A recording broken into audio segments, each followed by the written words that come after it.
هغه لارښوونې چې ځیرک موبایلونه ښه او دوامداره کوي.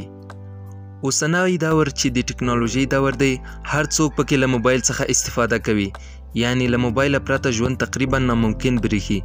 که څه هم موبایل ډېرې اسانتیاوې رامنځته کړي، خو د ښه والي اړوند یې ځینې ستونزې هم شتون لري چې دلته به یې په دې ویډیو کې تاسو ته وښیو.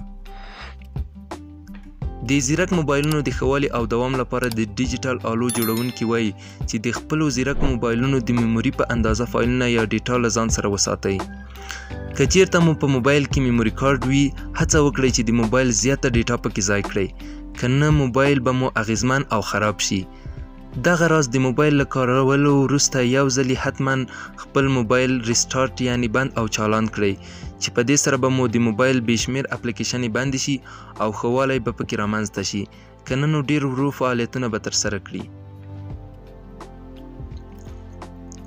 د ډیجیټل آلو جوړونکي زیاتوي چې همیشه د هغه شبکې انټرنیټ استعمال کړئ چې سیګنل یې ښې وي.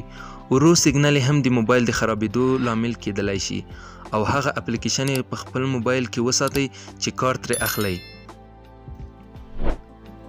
دغه راز هغه اپلیکیشن په نښه کړئ چې ډیر پروسس غواړي، او هغه اپلیکیشن مه انسټالوئ چې موبایل یې له ځان سره لري، یعنی غیر فعال یې کړئ. د جوړونکو د وینا له مخې چې موبایل تر ډیره چارج ته مږدئ. کله یې چې 20 سلنو ته چارج راورسید، بیا یې چارج ته کیږدئ، خو یاد دې وي تر هغې چې چارج پوره کړی نه وي مه یې استعمالوئ. بله خوا ځینې د موبایلونو کارکوونکي وایي د دې لپاره چې د موبایل بیټرۍ مو دوام وکړي، باید له 20 سلنو څخه تر 80 سلنو پورې بیټرۍ چارج وساتل شي. له ماشومانو یې لرې وساتئ، د موبایل سکرین او باډي ته پوښ ورکړئ، له لوېدلو یې وساتئ، په سکرین یې ډېرې آیکنې مه پرېږدئ او بلوتوت مو له کارولو پرته بند کړئ. د ټکنالوژۍ کارکوونکي وایي چې هر څوک د خپل ځیرک موبایل په اونۍ کې یو ځل لږ تر لږه 1 دقیقه بند وساتي.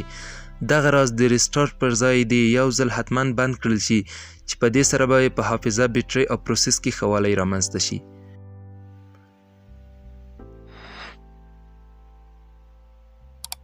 ډیره مننه چې د دې ویډیو تر پای پورې مو زموږ ملتیا وکړه. که مو له داسې ډول ویډیوګانو سره مینه وي نو زموږ یوټیوب چینل در سره سبسکرایب کړئ، د زنګ بټن فعاله کړئ تر څو زموږ له نوې ویډیوګانو څخه خبر شئ. تر بلې ویډیو پورې ښې چارې او ښه ژوند.